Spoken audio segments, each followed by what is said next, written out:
Right. Assalamualaikum warahmatullahi wabarakatuh. My name is Catherine Amalia. I'm English student of English Department Universitas Andalas. So now I would like to discuss about my reading activities on the subjects Introduction to Social Linguistics. The material is about language change and language date.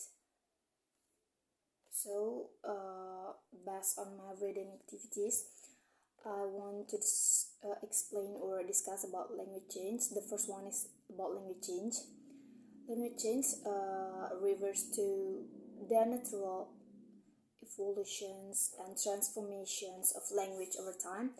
It is a continuous process that occurs as a result of various factors like social factors, cultural and historical influences. Language change can manifest in the different ways, such as change in vocabulary, grammar, pronunciation, and usage. And based on my reading activities, the language change have three factors. The first one is internal factors, like language change can arise from within a language community. For example, phonetic shifts.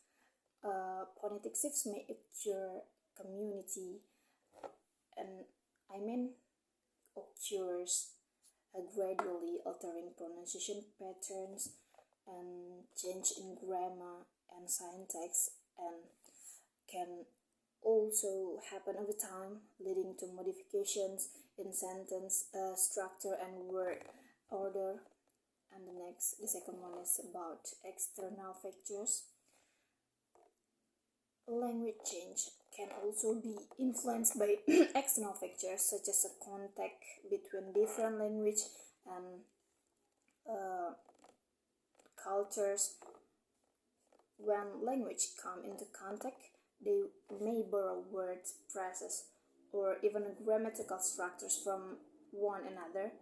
This process is known as language borrowing or loanwords.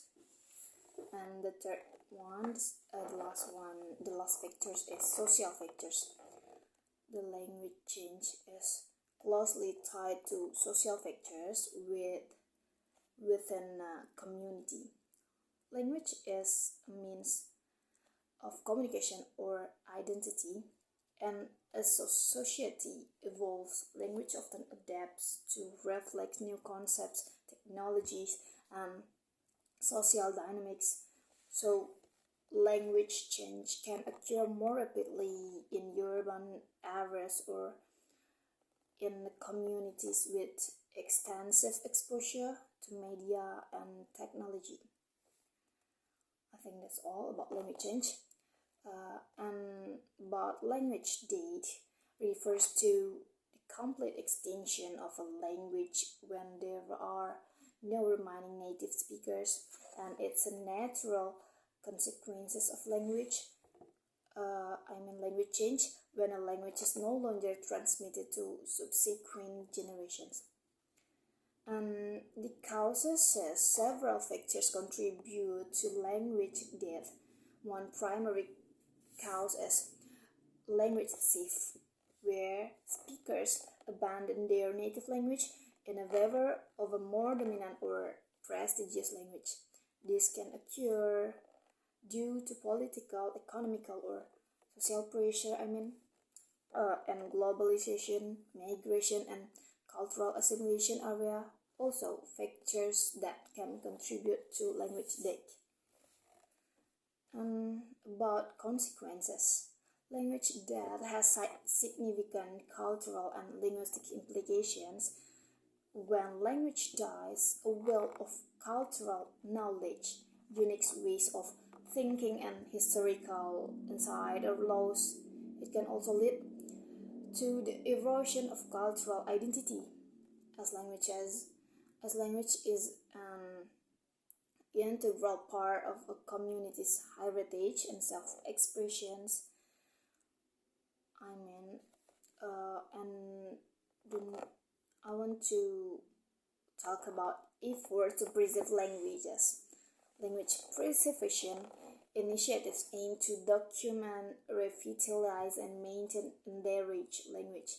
These efforts involve linguistics research, recording oral tradition, creating educational programs, and promoting language revitalization within communities and governments, language organizations, and indigenous communities, and often collaborate to preserve and then enrich languages. I think that's all about language change and language deed. Thank you.